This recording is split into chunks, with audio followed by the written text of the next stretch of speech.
Lorsqu'on veut changer de cabinet, il y a plein d'étapes à respecter et parfois c'est un petit peu brouillon. On veut directement postuler, envoyer son CV à 10, 15, 20 cabinets et je pense que ce n'est pas la bonne démarche à adopter pour être le plus efficace possible.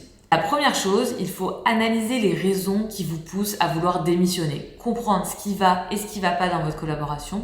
La deuxième étape, du coup, c'est de pouvoir lister ce que vous avez aimé, ce que vous n'avez pas aimé dans votre cabinet et de mettre sur papier les critères que vous voulez ou non retrouver dans votre prochaine collaboration. Et cette étape-là, il faut le faire avant même de postuler au cabinet dont vous avez entendu parler.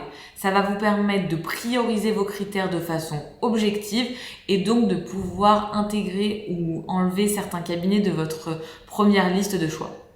La troisième étape, et ça va avec l'étape qu'on a évoquée juste avant, il faut actualiser son CV et sa lettre de motivation si on décide d'en faire une et faire en sorte qu'elle colle au maximum avec la recherche qu'on souhaite aborder aujourd'hui.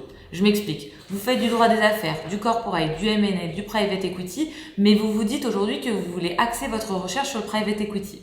Et bien dans votre CV aujourd'hui, il faut vraiment mettre en avant cette compétence pour pouvoir attirer le regard des recruteurs. Et par la suite, et seulement quand tout ça a été fait, listez les cabinets qui collent à vos critères et à ce moment-là, vous allez pouvoir postuler, que ce soit directement ou par des intermédiaires et accompagné par des agents comme chez Neria. Une fois que l'entretien est programmé, que vous avez réussi à décrocher cet entretien, là vous allez faire des recherches approfondies sur le cabinet, sur l'équipe, sur l'associé. Vous le faites dans un deuxième temps parce que vous n'allez pas décrocher des entretiens dans tous les cabinets, donc ça ne sert à rien de multiplier ces recherches en amont. Une fois que les entretiens sont en cours, il y a plusieurs messages, mails ou coups de téléphone que vous pouvez passer aux équipes. On s'est chargé de vous faire une liste d'emails type que vous pourrez envoyer. Tout ça se retrouve sur le site de Neria, je vous mets le lien dans la description de la vidéo. Et enfin, lorsque vous avez décroché la nouvelle collaboration de vos rêves, c'est le moment de poser votre démission auprès du cabinet dans lequel vous êtes actuellement et pas avant.